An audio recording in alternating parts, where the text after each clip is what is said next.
Assalamualaikum warahmatullahi wabarakatuh. Halo semuanya, perkenalkan nama saya Syahad dari kelas 3J Manajemen. Jadi saya di sini ingin mempresentasikan mengenai materi Hangul atau bahasa Korea. Nah, sebelum masuk ke materi, jadi di sini saya akan menjelaskan mengenai sejarah Hangul, lalu ada juga huruf Hangul, lalu ada juga kosakata, dan ada juga budaya formal dan informal dalam berbicara. Lalu yang terakhir ada tips belajar bahasa Korea. Jadi untuk materi yang pertama di sini ada sejarah Hangul. Jadi alfabet Korea atau yang disebut Hangul ini merupakan salah satu sistem penulisan yang paling mudah dipelajari di dunia. Hangul sendiri diciptakan oleh Raja Sejong Agung pada abad ke-15 dari dinasti Joseon. Nah, tujuannya ini agar orang yang tidak bisa membaca Hanja, jadi Hanja ini karakter Tionghoa yang sebelumnya dipakai untuk menulis bahasa Korea. Nah, jadi untuk orang-orang yang nggak bisa membaca dan menulis Hanja, bisa menulis dan membaca dengan mudah. Lalu, Raja Sejong menyebut alfabet ciptaannya Humminjonggem yang artinya suara yang benar untuk mengajarkan kepada rakyat. Jadi dengan demikian, Hangul menjadi simbol nasional bagi orang Korea karena mencerminkan upaya untuk menciptakan identitas budaya yang mandiri. Lalu di sini ada huruf Hangul. Jadi yang pertama struktur huruf Hangul.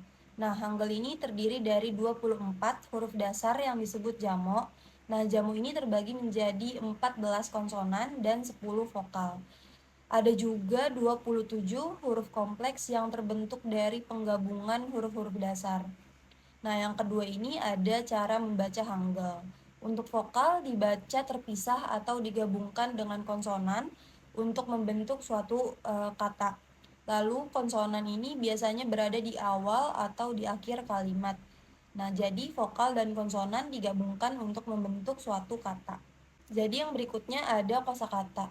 Untuk teman-teman yang mungkin suka nonton drama Korea atau suka K-pop atau suka Korean Things lainnya, mungkin udah gak asing nih sama kosakata bahasa Korea.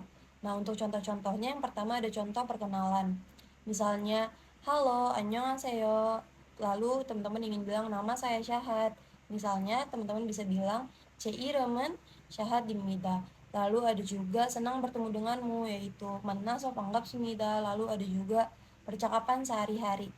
Misalnya untuk contoh terima kasih, teman-teman bisa bilang 감사합니다. Lalu ada juga maaf, 죄송합니다. Lalu ada juga tolong, 부탁드립니다. Nah, lalu ada juga contoh dari tempat. Nah, contohnya misalnya rumah, yaitu 집. Lalu untuk sekolah, 학교. Lalu untuk kantor itu 회사. Nah, lalu yang terakhir ini ada contoh angka. Nah, angka Korea ini terbagi menjadi dua. Ada yang berasal dari bahasa Cina, ada juga yang berasal dari angka asli Korea. Untuk contohnya misalnya 1, 2, dan 3 untuk bahasa yang berasal dari bahasa Cina yaitu il, i, sam. Lalu yang berasal dari angka asli Korea itu hana, dul, set. Nah, dan seterusnya. Nah, yang berikutnya ini ada budaya formal dan informal dalam berbicara. Karena bahasa Korea ini memiliki tingkat formalitas yang cukup tinggi, jadi penggunaan bahasa yang tepat sangat penting dalam berbagai situasi sosial. Nah, beberapa hal yang perlu diperhatikan adalah tingkat formalitas. Karena bahasa Korea memiliki beberapa tingkat formalitas, mulai dari yang sangat formal hingga yang sangat informal, jadi pemilihan kata dan struktur kalimat akan berbeda tergantung pada lawan bicara dan situasi.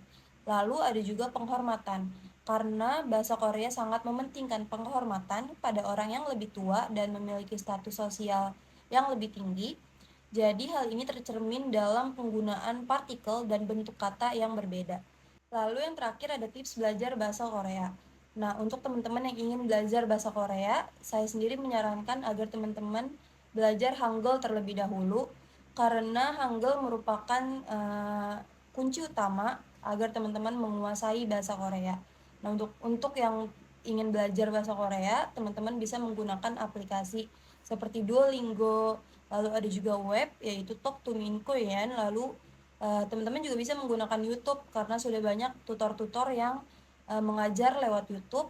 Lalu untuk yang hobi menonton drama Korea, kalian juga bisa memanfaatkan hobi kalian untuk terus belajar bahasa Korea melalui aplikasi streaming dan segala macam.